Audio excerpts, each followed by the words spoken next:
Alhamdulillahi Rabbil Alamin. Wabihi nasta'inu ala umurid dunya wad din. Asyhadu an la ilaha illallah wa asyhadu anna Muhammadan abduhu wa rasuluh. Allahumma salli ala Sayyidina Muhammad wa ala alihi wa sahbihi ajma'in. Amma ba'd. Ma'asyiral muslimin muslimat, adik-adik sekalian yang insya Allah dimuliakan dan dirahmati oleh Allah Subhanahu wa ta'ala. Ketika Allah Subhanahu wa ta'ala menciptakan Nabi Adam alaihi salam, Allah lalu perintahkan kepada seluruh makhluk. Kalau bahasa kita kira-kira begini, seluruh makhlukku, ini ada makhluk saya yang paling mulia, ini namanya manusia, hormat kau kepada mereka, hormat kau kepada Adam. Malaikat hormat, tumbuhan binatang hormat. Satu makhluk Allah yang tidak mau. Siapa? Iblis laknatullah alaih. Iblis protes, ya Allah, saya tidak mau. Kenapa? Adam anak baru kemarin, nak ke senior. Masa senior hormat sama junior? Gengsi dong. Adam diciptakan dari tanah, saya dari api. Unsur kejadian saya lebih mulia dari Adam. Dia aja nakke.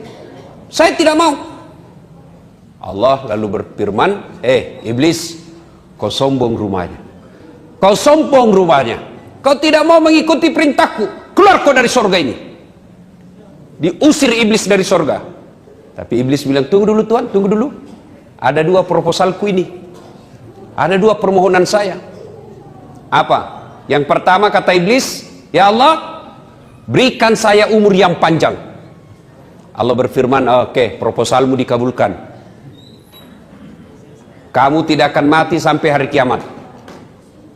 Yang kedua kata iblis, berikan saya skill, keterampilan, keahlian, kecerdasan untuk menggoda anak cucunya Adam.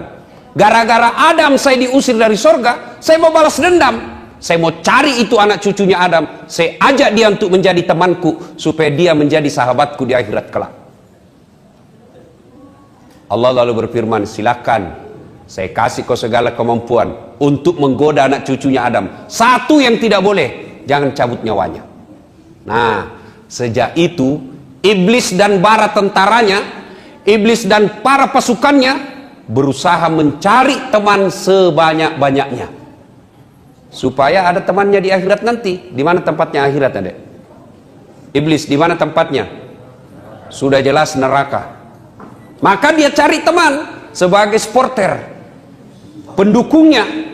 Nah, tentu pertanyaan, siapa yang menjadi teman-teman setan? Inilah yang kita bahas pada taklim kita kali ini, teman-teman setan. Mudah-mudahan tidak ada di sini. Nah, adik-adik sekalian, teman setan yang pertama, ini informasi dari setan sendiri. Dia bocorkan kepada Nabi Muhammad, mau kak kasih tahu kau siapa di antara temanku, di antara umatmu yang menjadi teman saya? Nabi berkata, bagus ini rahasia ini. Siapa itu? Dia bilang, ada 10 temanku di antara umatmu. Nabi bilang, Nabi kamasian dan tuh dong. Siapa-siapa itu? Yang pertama kata iblis, temanku yang utama, al-mutakhawilu bis sholah, yang menganggap enteng sholat, ya rona cule-culei sempajangi. Itu temannya setan. Mana yang dimaksud menganggap enteng sholat? Satu, sudah tahu hukum sholat wajib tapi belum sholat. Itu.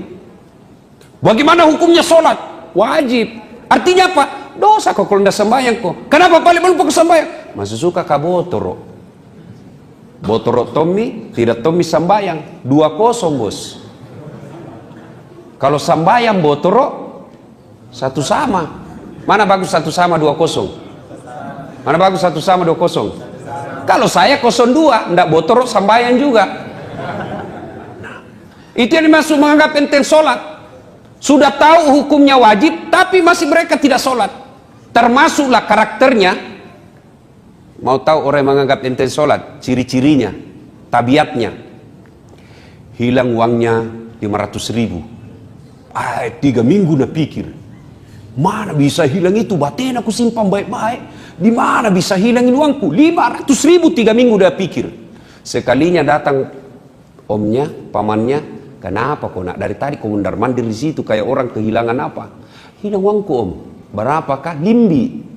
500.000. Dia bilang, aku pikir ini ku ganti. Diganti 500.000. Begitu diganti 500.000 tambah pusing. Apa dia bilang? Seandainya ndak hilang uangku 1 juta mi. Ini orang begini. Hilang duitnya 500.000. 3 minggu dia pikir. Dikasih tambah bingung. Itu kalau uangnya hilang. Sekalinya sholat subuhnya lepas, tidak hilang. Tidak dia pikir, seolah-olah tidak ada dosanya. Ini kan banyak yang begini toh. Tidak sholat, seolah-olah dia tidak merasa dosa. Berapa banyak kita lihat bos, tidak sholat, tidak terbebani. Dia takut sekali curi sandalnya orang di masjid, takut sekali pegang ceweknya, takut sekali tidak puasa Ramadan, tapi tidak sholat, dia main-main, tidak ada rasa dosa sama sekali. Itu temannya setan. Orang yang menganggap enteng sholat, termasuk diantaranya menganggap enteng sholat adalah mereka tiba waktu sholat masih tunda-tunda. Hayya 'alas shalah. Sebentar pi. Bisa jadi nabi bisiki setan, tapi yang lebih parah itu kalau teman tak. Kalau setan tidak kelihatan bos, gampang usirnya. Bismillahirrahmanirrahim. Lari pak. Tapi setan teman gaul tak. Siko sama ini, talikannya ini, nyawa so alim. Setan susah diusir yang begini. Nah bilang orang di kampungku setan mak bulu-bulu, susah diusir. Teman setan mereka yang menganggap enteng sholat. Ini adik-adik biasa apa alasannya orang tidak sholat? Bilang maki, ada malas sholat sini bos. Apa alasan tak kutangkis ki? Yang ketawa serius kayak ini. Geaki apa? Bilang mako. Apa? Biasanya perempuan haid 3 kali haid 1 bulan. Mahasiswa aku biasa kuda. Kenapa tidak sembahyang? Datang bulan pak. 2 hari. Kenapa tidak sholat? Mens. Kenapa tidak sholat? Halangan. Yang ngasen ji bos. Kalau kita ada laki-laki juga datang bulan. Apa kira-kira alasannya laki-laki? Kalau perempuan oke lah, ada halangannya. Tiap bulan dapat jatah gratis. Tapi biasa nak tambahi. Gratis 4 hari, nak tambah 2. Nah, orang belum bersih. Masih ada ini sedikit-sedikit. Nah bilang mama, nah balik-balik kok. Apa balik-balik mak? Kau sedikit. Astagfirullah. Ayo, kalau kita laki-laki, apa alasan tak sholat? Tidak ada. Ustadz, tidak ada hafalan sehafal. Mulai kecil sampai sekarang, tidak pernah menghafal bacaan sholat. Wala ta'yansu min rauhillah. Jangan putus asa. Gimana caranya Ustaz? Datang berjamaah di masjid. Kalau imam sudah baca, makmum sudah diwakili. Tidak baiknya kalau ku bilang imam baca, dia maki di belakang. Itu saja kita baca, amin. Dia maki lagi. Sudah sah. Bagaimana kalau sendiri Ustaz? Sedikit jiku hafal, kul tomo. Rakaat pertama, kul huwallah. Rakaat kedua, kul huwallah lagi. Gesok nih. Coba, tapi jangan begitu terus. Sambil belajar. Apalagi Ustadz pulang kampung ki Ustadz, mobil tidak mau singgah, Allah kasih keringanan. Gimana? Tayamum ki di atas mobil. Tidak mau singgah sopir Ustadz, di atas mobil ki sopir sholat. Tuh bos, biar tidak sembahyang itu sopir. Kalau kita bilang kasih singgah dulu, mau kasih sembahyang, pasti nak kasih singgah ki. Kecuali mau jaki buang air besar, biasa tidak nak kasih singgah ki. Pernah dulu waktu kuliah, ada teman mau sekali buang air besar. Oi sopir, boleh pakai belok kat Jambang. Singgah dulu, mau sekali kamu buang air besar. Nah bilang sopir, perasaanmu itu. Perasaanmu saja itu.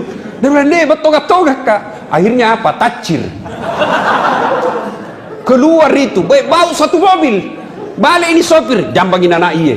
Biar ini anak, dia bilang, perasaanmu gitu. Coba. Tapi kalau sholat, biar tidak sholat itu sopir, biar dia orang Nasrani, begitu ada yang bilang kasih singgah kak dulu, mau kak sholat, pasti nak kasih singgah ki. Anggaplah tidak mau nak kasih singgah Ustaz. Bagaimana caranya Ustaz? Nah di atas mobil ki, Allah kasih keringanan. Namanya sholat duduk. Gimana caranya? Supaya maki. Anggaplah ini ya. Tapi kasih teh dulu di samping tak. Siapa tahu dia tidak tahu kita lagi sholat. Sembahyang dulu nah, jangan kau ganggu kak. Nanti sholat kena kau biki. Nah, sudah sholat bagaimana? Sholat. Kalau Allahu Akbar. Ruku, kepala dikasih goyang. Kalau ruku ki, Allahu Akbar. Sami Allah liman hamidah. Sujud bukan cuma kepala goyang, badan ikut ditundukkan. Allahu Akbar. Sudah. Apa pi? Tidak bisa kak duduk Ustaz. Ada bisul di pantat kompak. Pak kepala talam banyak nampak. Mana caranya? Sudah. Allah kasih keringanan. Tidak usah duduk. Baring. Bukan sholat tidur nah. Baring. Sholat baring ki. Bagaimana caranya Ustaz? Tangan masih bergerak. Allahu Akbar. Anggaplah sana kiblat, baring maki sini kepala tak. Allahu Akbar. Sami Allah liman hamidah. Tidak bisa kak baring Ustaz? Cara apa lagi? Salat pakai isyarat. Bagaimana namanya salat pakai isyarat? Mata tak kasih goyang-goyang, gitu saja. Allahu Akbar. Bismillah. Allahu Akbar. Itu salat pakai isyarat. Tinggal mata, tangan tak goyang nih. Itu pun tidak bisa Ustaz. Allah kasih dispensasi lagi apa? Solat dalam hati. Bagaimana caranya Ustaz? Semua bacaan solat dalam hati semua. Mata sudah tidak bergerak, tangan sudah tidak bergerak, bibir sudah tidak bisa bergerak. Gimana caranya? Pejamkan saja mata. Bayangkan lagi ruku, baca doa ruku. Bayangkan lagi sujud, baca doa sujud. Itu namanya solat dalam hati. Masih juga tidak bisa solat dalam hati. Gampang, bungkus, bawa dikubur. Mati itu bos. Apa pi? Tidak ada pak. Tidak ada alasan bagi kita tidak sholat. Nah, teman setan yang pertama, al-mutakhawil bis sholat, yang menganggap enteng sholat. Dek, kira-kira kalau 5 waktu ada di musola ini, pagi kita ke kampus, nuntut ilmu adalah jihad, kemudian sore pun kita pergi main basket lah, main bola, mau masuk maghrib ada maki lagi di masjid, nunggu sampai isya, selesai isya kita makan ala kadarnya, lalu malam lagi kita belajar lagi sampai pagi begitu. Apa alasannya Tuhan kasih masuk ke neraka? Ayo, 5 waktu kita di masjid, kita tidak durhakai orang tua tak, kita nuntut ilmu adalah jihad, kita datang pengajian seperti ini. Apa alasan Allah untuk menolak kita menjadi orang baik? Apa alasannya Allah membuat hidup kita jadi susah? Kalau baik sholat tak bos, insya Allah gampang itu punya dunia, gampang. Saya bisa cerita begini karena saya alami. Saya paling sering itu kalau setiap saya cerita soal ini. Saya pernah itu rasakan di PIS 3 Unhas sini, Sospol, lantai 2. Saya ingat terus itu, ruang 207. Saya keluar dari teman, keluar dari kelas belajar, nak tunjuki kak seniorku. Apa nak bilang? Dasat, ndak malu-malumu itu cakar semua bajumu. Saya tidak marah. Saya cuma berdoa kepada Allah, ya Allah, berikan saya umur panjang supaya saya bisa berbuat baik sama ini orang. Alhamdulillah, Ramadan kemarin, tahun ke-6 itu orang setiap Ramadan saya kasih zakat. Saya pernah rasakan menjadi cleaning service, mapanyuki. 4 toilet saya harus bersihkan setiap hari. Saya bilang jami gaji kak, kasih masuk namaku undian umroh gratis. Sampai tutup itu kantor tidak dapat. Alhamdulillah, biiznillah, dengan izin Allah, Allah kasih saya rezeki punya travel sekarang. Saya bisa umroh kapan saja saya mau. Coba, kecil kalau itu dunia. Apa susahnya Allah kasih kita dunia? Nabi lagu rambungi, nagatte mi ponge komelo, kecil buat Allah. Dulu jalan kaki pergi sekolah dari jalan Harimau pergi jalan Cakalang semempat jalan kaki, kadang-kala coko-coko karena malu dila orang masuk di pasar Cidu jalan kaki. Alhamdulillah, biiznillah, ada Tommy mobilku beberapa, alhamdulillah dengan izin Allah. Dulu lihat pesawat di kampungmu dikejar, kapal lalutu, dikejar itu pak di kampung. Sampai kita masuk tabrak sawah, oh masih delay tuh. Saya lebih saja itu nanti naik pesawat. Bismillah. Hampir tiap hari sekarang saya naik pesawat. Dan hebatnya lagi, bukan saya yang bayar. Coba. Dengan izin Allah. Kecil buat Allah. Gimana caranya? Bereskan sholatmu. Kecil itu jadi doktor. Kecil itu jadi pegawai negeri. Allah cuma minta perbaiki sholatmu. Baik sholat, tidak ada alasan menolak. Tidak ada alasan Allah untuk menolak doa kita. Yang penting baiki sholat. Setiap azan kita tinggalkan pekerjaan, masa Allah sengsarakan hidup? Tak, Tuhan apa itu yang kasih susah orang yang baik sholatnya? Cuma masalahnya kita anggap enteng ini sholat. Sholat tapi main-main. Allahu Akbar. Malik yaumiddin. Allahu Akbar. 30.000. Beli pulsa 10.000. Mana ini 20? Allahu Akbar. Disadel kapan? Samiallahu liman hamidah. Tidak. Mana itu? Assalamualaikum. Oh, di bawah bantal. Jadi kalau ada susah hidup tak bos, jangan cari kambing hitam. Ayo koreksi sholat kita. Koreksi sholat. Adik-adik sekalian, kalau baik sholat, insya Allah, Allah perbaiki hidup kita. Allah sempurnakan hidup kita. Nah, ada yang bilang, kenapa Pak itu Ustaz ya? Rajin namamu sembahyang tidak banyak masalahnya. Pasti seandainya tidak sholat, lebih banyak lagi masalahnya. Kenapa Pak sholat itu Ustaz? Banyaknya masalahnya. Yang kedua, dia tidak ikhlas. Hayya 'alas shalah. Asar misi dek. Barusan duhur. Tidak ikhlas kok bos.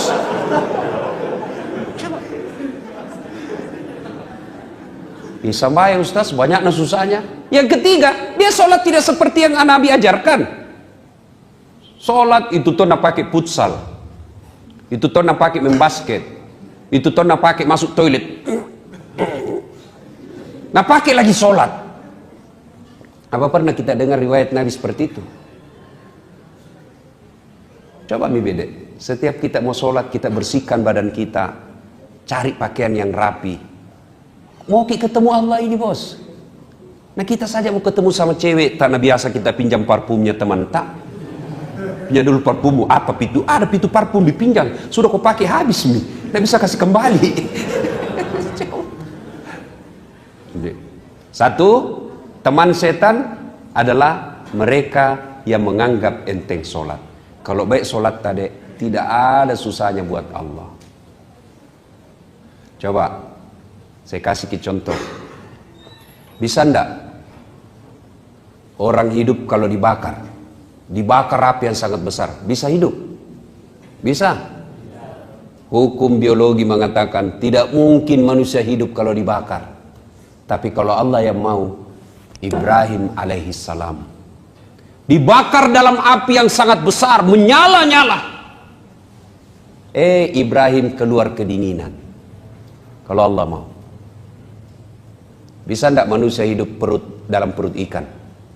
Adik-adik, kira-kira ada orang bisa hidup dalam perut ikan? Kalau saya, ikan masuk di perutku. Coba. Tapi kalau Allah mau, Yunus alaihissalam, ada ulama mengatakan 30 hari, ada ulama mengatakan 40 hari, tapi tidak jadi masalah berapa harinya. Yang penting dalam perut ikan beberapa hari, keluar hidup kalau Allah mau. Pernah lihat got musim hujan sekarang? Lihat itu got-got kita, kalau airnya mengalir ke kanan, kemana benda yang ada di atasnya? Hah? Ke kanan. Kalau air yang ada di atas situ mengalir ke kanan, maka benda yang ada di atas air tersebut mengalirnya ke kanan. Tapi kalau Allah yang berkehendak, sungainya Nil, air sungai Nil mengalir ke kanan, petinya Nabi Musa mengalir ke kiri. Hebatnya lagi, waktu itu Fir'aun bikin perda, anak laki-laki, bayi laki-laki yang kau dapat, bunuh hidup-hidup. Apa yang terjadi? Justru bayi Musa alaihissalam, bayi Musa masuk ke pekarangan istananya Fir'aun. Siapa yang dapat? Istrinya Fir'aun. Masya Allah. Kalau Allah yang mau. Bisa enggak perempuan hamil tidak pernah disentuh laki-laki? Bisa. Hukum biologi mengatakan tidak mungkin, Ustaz. Tapi kalau Allah yang mau, Siti Maryam, wanita suci, tidak pernah disentuh laki-laki, hamil melahirkan Isa alaihissalam. Cuma zaman sekarang banyak tomo saingan sama Siti Maryam. Hamil dah ada suaminya, beleng-beleng. Kalau Allah mau, bagaimana supaya Allah mau? Perbaiki sholat. Ada deh, perbaiki sholat. Ya, tiba-tiba ditelepon orang tua tak, ma membayar kak besok. Kau tahu Mina, bapakmu pensiun nih. Gaji pensiunnya untuk makan kami saja di kampung tidak bisa. Mengadu maki kepada Allah. Jangan mengadu di Facebook. Sekarang anak muda tempat curhatnya Facebook, Twitter, talekang. Apa ada di Facebook? Berdoa Ustaz. Sibuk nih Tuhan mau baca statusmu. Di mana orang berdoa Ustaz? Di atas sajadah. Bangun maki sepertiga di akhir malam. Nangis di hadapan Allah. Ya Allah, Kau larang saya meminta-minta. Kau larang saya mencuri. Kau larang saya mengemis. Kemana saya meminta ya Allah? Tidak mungkin aku merepotkan orang tuaku saat ini. Engkau yang maha kaya ya Allah. Mudahkan bagiku untuk mendapat rezeki. Masa Allah tidak kabulkan kalau kita curhat bos? Minta kepada Allah. Cuma caranya perbaiki sholat. Dan adik-adik sekalian, percaya ki bos, tidak ada orang tidak ada masalahnya di dunia ini. Tidak ada orang. Semua orang pasti punya masalah. Alhamdulillah, ketika ada masalah tak, Allah tidak meminta Das'ad jadi wali kota kau dulu. Nah, ada tim suksesku dulu sini. Das'ad jadi gubernur kau dulu. Tidak. Allah cuma minta cewek, cowok, ada masalahmu, ista'inu bisabri wassalah. Sabar kok, perbaiki sholatmu, saya yang selesaikan masalahmu. Itu janji Allah. Allah cuma minta sabar kok, perbaiki sholatmu, saya yang selesaikan masalahmu. Jadi ketika ada masalah dalam kuliah ini, sabar saja, tingkatkan kesabaran, sempurnakan sholat, Allah yang selesaikan itu. Apa itu sabar Ustaz? Apakah duduk-duduk di kandat atau kepala? Sabar kak bos. Oh bukan sabar itu, beleng-beleng. Tuh ya, satu, teman setan, al-mutakhawilu bis shalah, yang menganggap enteng sholat. Yang kedua, temannya setan. Ini setan sendiri yang rahasia, bocorkan rahasianya. Siapa yang menjadi teman setan yang kedua? Yaitu qillatul haya, tomakuras siri'eh, kurang rasa malu. Oh ini banyak. Sholat baik, tapi kurang rasa malu. Mana kurang rasa malu? Prakteknya kalau perempuan mulai dari cara pakaiannya. Sekarang banyak perempuan pakai jilbab tapi tidak memenuhi syariat. Sempit. Biasa saya bingung nggak? Celana dulu waktu ku kecil, biar itu bola bisa masuk di dalam celana. Nah bilang orang celana papi. Kipas besar. Sekarang sempitnya lagi. Sampai ku bilang ada mahasiswaku, bagaimana cara mau kasih masuk itu? Susah nih kasih masuk. Dia bilang, enggak gaul na Ustaz. Apa? Dia bilang, dikasih kantong plastik Ustaz. Oh begitu. Jadi besok-besok mau ku buang air besar, enggak dapat ku kantong plastik. Ujuli kini alemu dong. Coba. Adik-adik, saya pernah bicara sama ahli apa itu penyakit kandungan, sama ahli kelamin, ya. Ternyata anak-anak gadis keluhannya di dokter sekarang apa? Keputihan. Dan apa penyebab keputihan? Celana sempit. Dan kalau keputihan bedek tidak ditindaklanjuti dan tidak cepat diobati, maka bisa berujung pada kanker mulut rahim. Kalau sudah kanker mulut rahim, nah tahu laki-laki tidak ada yang mau nikahi. Nah itu penyebabnya. Kalau kita jilbab, malu dong pakaian sempit. Ini yang rasa malu sudah mulai hilang, Pak. Hilang. Dulu itu perempuan zaman saya SMA, kalau jatuh ballpointnya, jatuh ballpoint. Tuh, nah pegang dulu di sini. Kan dulu dilarang orang pakai jilbab waktu masih SMA, Kak. Tuh, dia pegang dulu sini kancing bajunya, baru dia pegang juga roknya di belakang. Baru tunduk nih. Begitu itu perempuan dulu, dia jaga harga dirinya. Sekarang nah sengaja memang tong itu jalan begini. Nah sengaja kasih sempit, kita napan raki.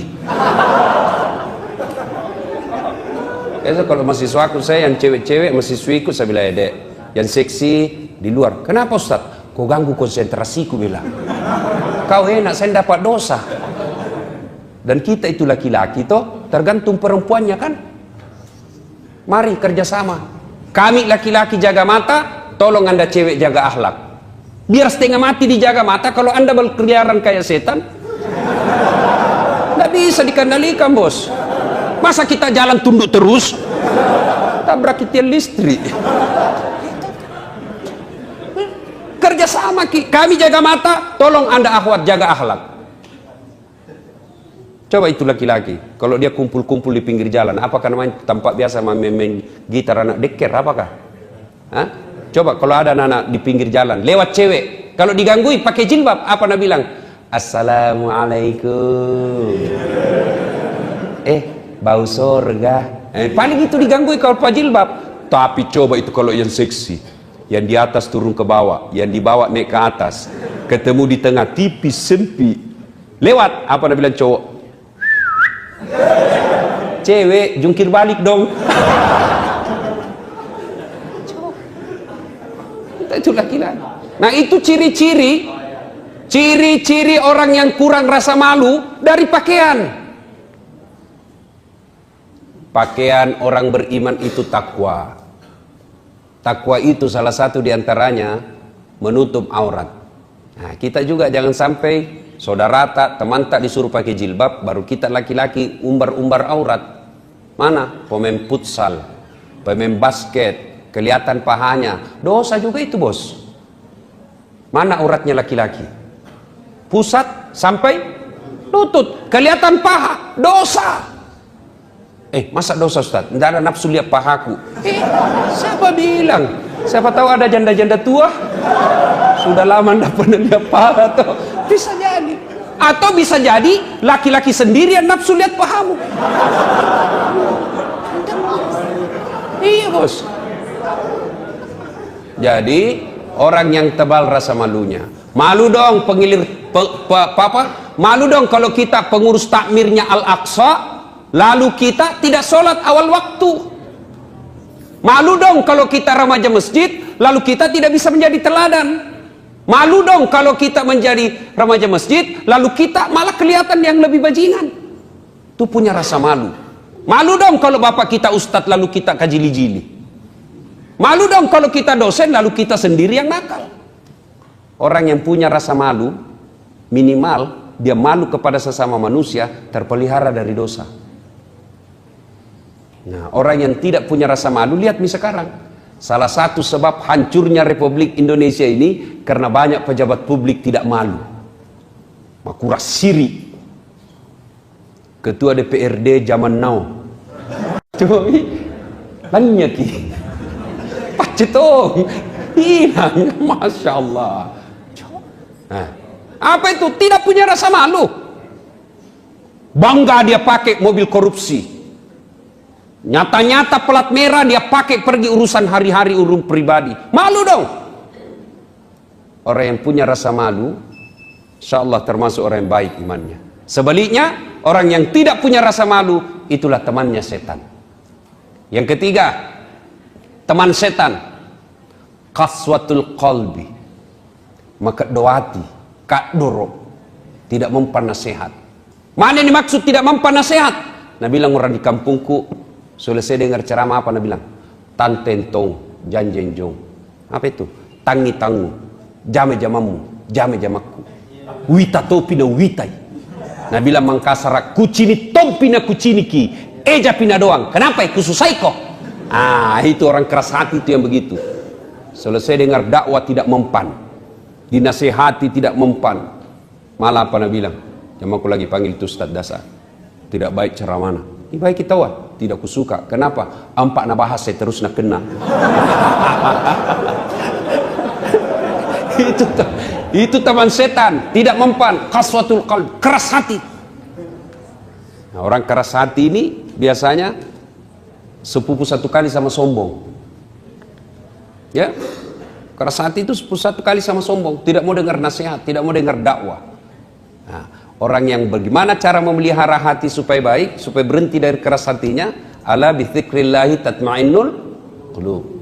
Berzikir. Ya silakan zikir. Mau zikir sendiri boleh, mau zikir berjamaah boleh, mau zikir dilafazkan boleh, mau zikir di dalam hati juga boleh. Ya terserah. Jangan saling menyalahkan. Zikir berjamaah tidak ada pada zaman Nabi. Bid'ah, masuk neraka. Luas namamu itu surga nanda mau kau kasih kita empat. Alhamdulillah. Baca di beberapa media online. Tadi pagi saya baca, pemerintah Arab Saudi sudah meliburkan pada tanggal 30 November nanti ini, ya, 30 November ini, menghargai hari lahirnya Rasulullah Muhammad SAW, dan yang selama ini Saudi menganggap bahwa peringatan Maulid itu tidak ada. Alhamdulillah, kerajaan Saudi memberikan kesempatan kepada rakyatnya untuk melaksanakannya, bagian daripada bersukacita, bersukaria menyambut hari kelahiran Rasulullah Muhammad SAW. Wallahu a'lam, benar itu apa tidak, saya cuma baca di media online. Ya, tapi pada prinsipnya kalau mau maulid silahkan, tidak mau maulid silahkan. Kadang orang saya lihat bid'ah maulid tidak ada pada zaman Nabi, tapi satu Syawal masuk bulan Rabiul Awal dia bikin juga pengajian, tapi bukan maulid namanya, apa? Sirah Nabawiyah. Apa nak bahas sejarah Nabi? Kurang sama aja, casingnya aja beda ini. Sama modelnya, cuma beda sama casing, beda casing sama isi. Nah, judulnya satu Maulid, judulnya satu Sirah Nabawiyah, sama-sama aja. Tidak mau maulid jangan, mau maulid jangan suka bertengkar. Lebih banyak pekerjaan kita yang lebih penting, menyatukan umat, memenangkan pilkada bagi orang-orang yang baik agamanya. Jauh lebih penting daripada kita membahas yang seperti itu. Nah, adik-adik sekalian, ini yang ketiga. Ulangi bedek, kan lupa misalnya itu. Apa satu? Menganggap enteng sholat. Yang kedua, kurang rasa malu. Yang ketiga, qaswatul qalbi, keras hati. Ini penting.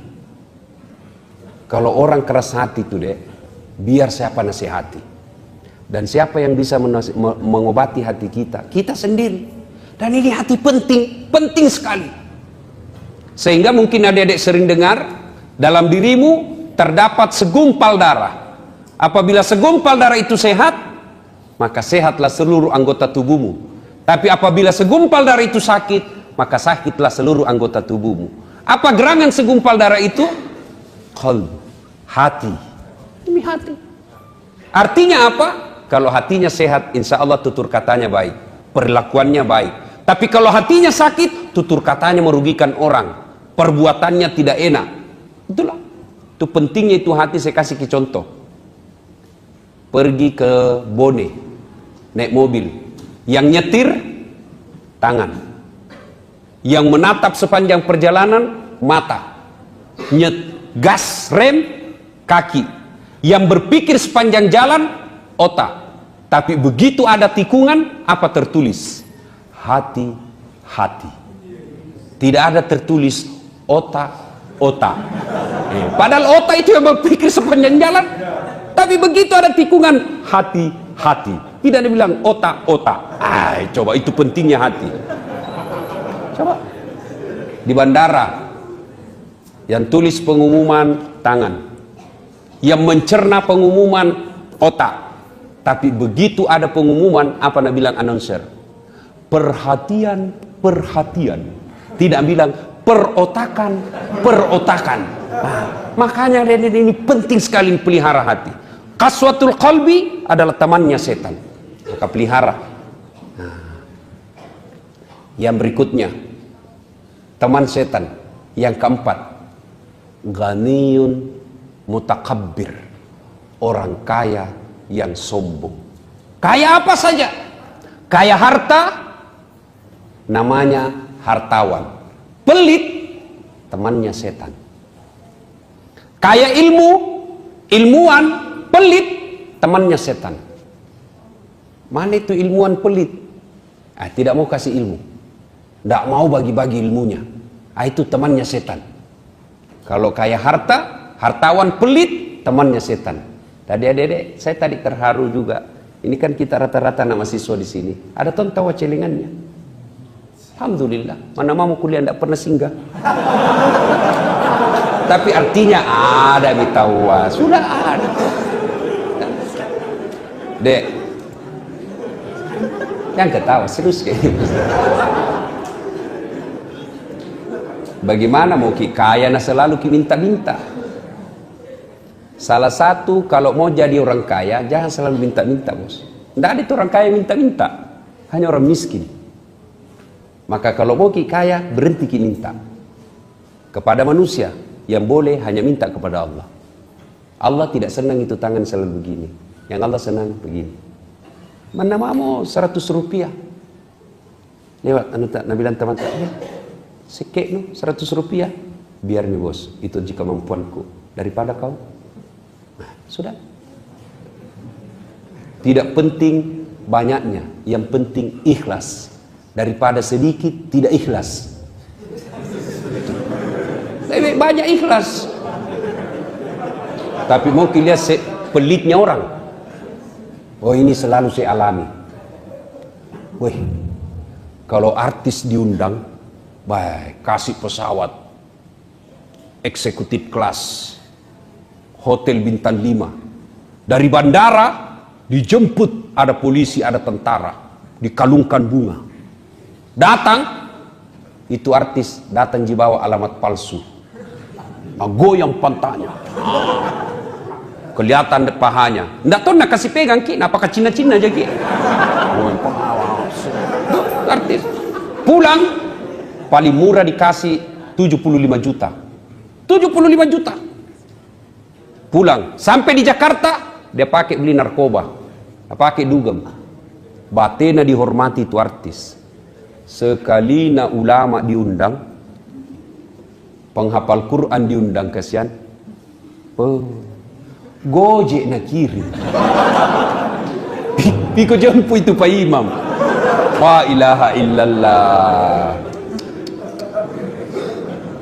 Satu mantel lagi diduai, musim hujan,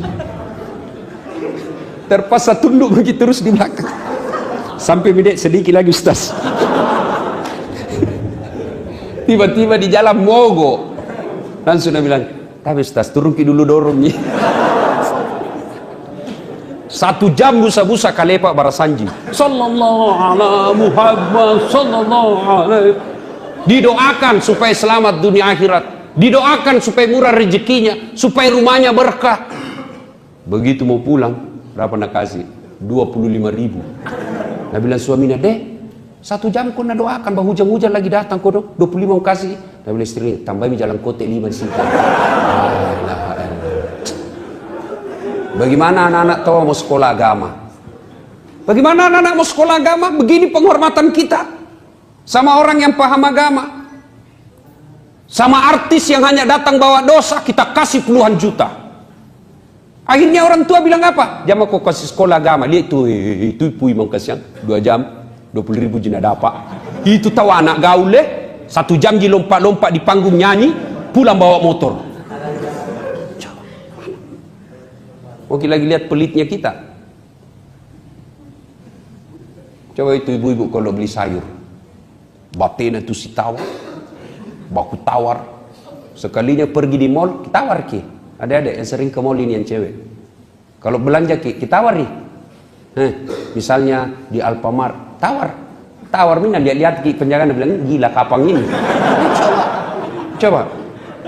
Sekalinya penjual ikan kasihan, datang nih tidak perlu maki lagi ke pasar berkeringat, Nah datangi maki rumah tak, kadangkala na panggil maki iye puang. Coba. Tidak perlu lagi kita sisi, kadangkala dia sisiki sendiri. Tambah cantik puan di, mudah-mudahan murah rezeki kita. Beda 200 rupiah kita tawar. Berapa? 5.500 deh. Mahal nih ini. 5.000 mau. Beda 500 sudah tawar. La ilaha illallah. Ini di kampungku bilang kikir galap aku jambatan. Ada itu orang begitu pusing kalau dia tidak menawar. Nah, jangan terlalu pelit. Adik-adik sekalian, saya belajar dari hidup saya. Berapa banyak keutamaan yang saya dapat dari hebatnya sedekah. Sampai jam berapa ini, Dek? Selesai, Mi? Jam berapa, Mi? Berapa menit lagi? 20 menit. Ini saya ajak ki motivasi ya. Ini kisah nyata, baru-baru saya alami. Saya pergi ambil cucianku di Jalan Sungai Sadang. Begitu saya mau ambil, ada penjaganya tuh, 4 orang. Saya kasihlah uang tas 100 ribunya. 4 orang berarti 400. Saya keluar, saya dapat tukang parkir. Kasih 50 ribu. Ndak lupa sama itu. 50 ribu dikasih tukang parkir. Kalau pilkada pasti saya pilih. Sudah. Berapa uangku keluar? 450 ribu. Sudahlah. Pergi mengajar, pulang ngajar, sampai di kantor Jalan Kakak Tua. Tiba-tiba ajudannya seorang kaya di Sulawesi Selatan, namanya Pak Edi Baramuli. Assalamualaikum Ustaz. Waalaikumsalam. Kenapa Ki? Ini ada salam dari Puang Edi. Maksudnya? Ada ini titipan. Maksudnya apa? Sini maki ke kantor. Di mana Ustaz? Kantor Kakak Tua. Datang nih. Begitu datang buka pintu cerita. Assalamualaikum Ustaz. Dia ambil kantonnya amplop. Ini ada titipan dari Puang Edi. Maksudnya anak saya lama tidak ketemu. Padahal dalam hatiku cepat mau kok.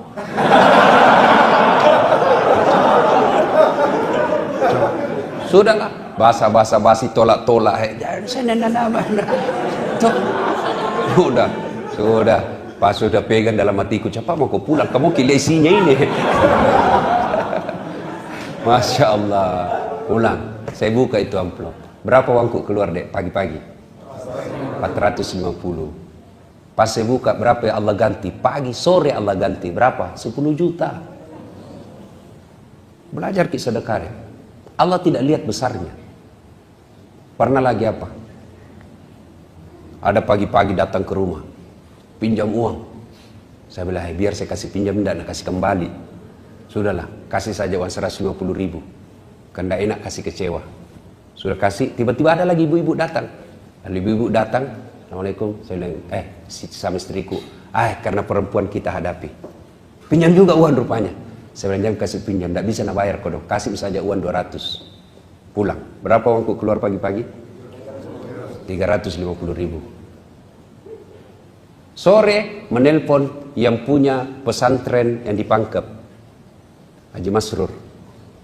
Assalamualaikum. Waalaikumsalam. Ada Ustadz Samsi Ali di sini Ustadz, di Wong Solo. Sini ki kumpul-kumpul. Gila saya telepon istriku. Minta maaf sayang. Apa tahu? Sunnah itu panggil sayang sama istri. Pahala. Kita waktu dipacari sayang-sayang. Sekalinya jadi istri, gelek-gelekku. Insyaallah. Sudah saya bilang minta maaf saya. Saya janji makan malam tidak jadi. Tiba-tiba ada panggilan ke Wong Solo. Ketemu Ustadz Samsi Ali. Sudah ceramah. Selesai ceramah, Ustadz Samsi Ali dikasih honor. Maksudnya tidak usah. Sudah ada. Tiba-tiba itu keluar tadi tikungan ke saya itu amplop. Kenapa saya bukan ceramah dalam hatiku cepat kok. Masya Allah. Begitu dipaksa saya dengan ikhlas. Saya bilang alhamdulillah rezeki. Saya naik mobil saya buka. Berapa keluar pagi? 350. Berapa gantinya? 15 juta. Coba. Adik-adik, kalau ada mau jadi pengusaha muda, belajar ki sedekah. Tidak ada orang bangkrut gara-gara sedekah. Percaya itu. Percaya ki. Ada lagi pengalamanku ini. Selesai Ramadan. Kumpul-kumpul honor. Hitung. Saya bilang sama istriku, kita bangun masjid di kampung. Siap. Bangun. Baru niat itu, suruh gambar, panggil arsitek, gambarkan seperti ini. Sudah, jadi gambar. Apa yang terjadi? Baru niat gambar, tiba-tiba alhamdulillah saya dapat bantuan orang yang namanya tidak sangka-sangka, langsung dapat 400 juta. Coba, keajaiban sedekah. Tidak jangkit tunggu kaya. Jangkit bilang banyak Pak, tua Pak kun aku sedekah. Iya kalau tua Ki, kalau mati mendadak Ki. Apa ya? Coba, bersedekah. Kalau kita tidak punya sedekah dengan harta, sedekahlah dengan ilmu. Gimana caranya? Update itu apa namanya itu? Share itu ceramata. Taklim malam ini. Share itu pahala, amal jariah. Adik-adik ingat tak kisah Quran? Ketika kita meninggal dan digosok itu mata, lalu kita berkata, hari apa ini? Malaikat berkata, mati mako. Ini kau sudah mati. Lalu apa kita bilang? Ya Allah, kasih kembali saya. Palisukan linoe puang. Kasih kembali saya ke dunia, meskipun sesaat saja. Kembalikan saya ke dunia, meskipun sesaat. Untuk apa? Sholat? Bukan. Untuk puasa? Bukan. Untuk haji? Bukan. Untuk apa? Saya hanya ingin berkata kata jenazah, saya sedekahkan harta yang aku miliki. Coba. Kenapa? Sholat dinikmati pada saat kita sholat. Puasa dinikmati pada saat kita puasa. Haji kita nikmati pada saat haji. Sementara sedekah, meskipun kita sudah wafat, sedekah itu tetap mengalir. Itulah amal jariah. Kan mulai makin ada teman tak, kita lihat kasihan, biar makan susah, bantu. Ada Indomie ini bos, ada kirimannya dari bapakku 10 bungkus, ambil muka 2, jantungku banyak-banyak, kasih 2 bungkus. Coba gitu. Dendek. Dan itu kalau orang susah kita bantu, tidak lupa sampai kiamat. Saya dulu kan ikut-ikut mengetik komputer. Dulu belum ada itu namanya laptop. Apakah Windows ke apa namanya itu zaman dulu, yang masih besar itu anunya. Apakah namanya itu? Flash disk apa? Sekarang itu flash disk kan kecil-kecil. Itu disket namanya dulu. Karena kita ini numpang mengetik ada senior saya orang Jakarta. Ya, numpang mengetik skripsi. Kapan mengetik saya? Selesai pindah pakai. Jadi tidur mak dulu. Saya selesai tidur dulu lah. Kau kerja dulu. Jam 1 selesai baru mana kasih bangun. Kau lagi giliran. Baru mengetik. Dan apa yang terjadi? Sampai detik ini tidak bisa saya lupa itu temanku. Begitu baiknya. Sedekahlah. Kalau kita orang baik, ada harta tak, lebih dari teman tak, bantu. Dan siapa tahu rahasia Allah. Hari ini kita baik. Hari ini kita baik. Hari ini banyak duit tak. Besok lusa ketika 20 tahun yang akan datang, justru kita yang sengsara, dia yang jadi hidupnya. Saudara-saudara sekalian, bakil, pelit adalah temannya setan. Orang kaya, kata anak Allah, ada 3 orang yang paling aku benci. Ada 3 yang dibenci, ada yang paling dibenci. Yang paling dibenci Allah adalah ganiyun mutakabbir, orang kaya yang sombong. Kaya apa saja, kaya ilmu sombong, dibenci Allah. Kaya harta sombong, dibenci Allah, bakil. Nah, oleh pengajian ini, mari pulang ini belajar makin bersedekah. InsyaAllah Allah pasti ganti. Coba buka Quran, kau belanjakan hartamu di jalan agama Allah, ibarat menanam 1 biji. 1 biji kita tanam, berapa gantinya? Allah dalam Quran dijelaskan 1 biji maka tumbuh 7 bulir. 7 bulir. Dan setiap bulirnya mengandung berbuah 100 biji. Artinya 1 kita belanjakan jalan agama Allah, Allah ganti 700 kali lipat. Coba makin mulai besok amalkan itu bos. Coba beda. Jangan pernah memulai hari tanpa sedekah. Tidak mesti banyak. Tiap hari ada, 5 rupiah, 500 perak. Mulai dari kecil-kecil. Apalagi kalau kita biasakan. Ada kebiasaan almarhum bapak saya, selalu tukar uang koin. Tiap hari dia bawa ke masjid. Untuk apa? Celengan. Ya. Karena zaman itu 100 rupiah. 100 rupiah zaman itu, oh sudah banyak sekali. Nah itu dia bawa. Termasuk tiap hari. Dan Allah menilai bukan besarnya, tapi rutinitasnya. Yang bahasa agamanya istiqamah. Coba mulai besok masuk lagi sedekah. Tidak bisa sedekah duit, tidak sedekah dengan ilmu, maka sedekahlah dengan cara apa? Jangan mengganggu orang. Itu sedekah. Kita tidak bisa kasih tetangga Kamarta Indomie, tidak bisa kita kasih tetangga Kamarta kopi, maka cara apa? Jangan Tommy kita ganggu. Yang mentang-mentang kita punya tap besar, kasih bunyi tap besar-besar. Kan biasa ada orang yang egois. Ih, ngapai? Radio-radioku, tap-tapku, saya bayar listrik, kususai kok. Nah bilang tetangga tak, telinga-telingaku, pintu-pintuku. Kenapa itu suara radiomu masuk di telingaku? Itu kan bisa kayak begitu. Nah, saudara-saudara sekalian, masih ada lagi teman-teman setan, tapi waktu yang sangat terbatas. InsyaAllah kita akan lanjutkan pada pertemuan yang akan datang. Akhirnya kita tutup pengajian kita ini dengan selalu mengingat Allah. Al-Quran menjelaskan, Bismillahirrahmanirrahim. Ya ayyuhalladzina amanu dukhulu fisilmi kaffatan wala tattabi'u khutuwatis syaitan innahu lakum adu mubin. Wahai orang-orang yang beriman, masuklah engkau ke dalam Islam secara sempurna dan janganlah engkau ikuti langkah-langkah setan, karena sesungguhnya setan itu musuh yang nyata bagi kalian. Setan itu musuh yang nyata bagi kalian. Nah sekarang bagaimana caranya melawan setan? Salah satu di antaranya cara melawan setan adalah memperbanyak istighfar. Setiap kita mulai tergores, tergosok, terajak oleh bisikan-bisikan setan, maka lawanlah dengan Astaghfirullahaladzim wa atubu ilaihi la ilaha illa anta subhanaka inni kuntu minadh dhalim. Coba kita lazimkan. Insyaallah ada manfaat.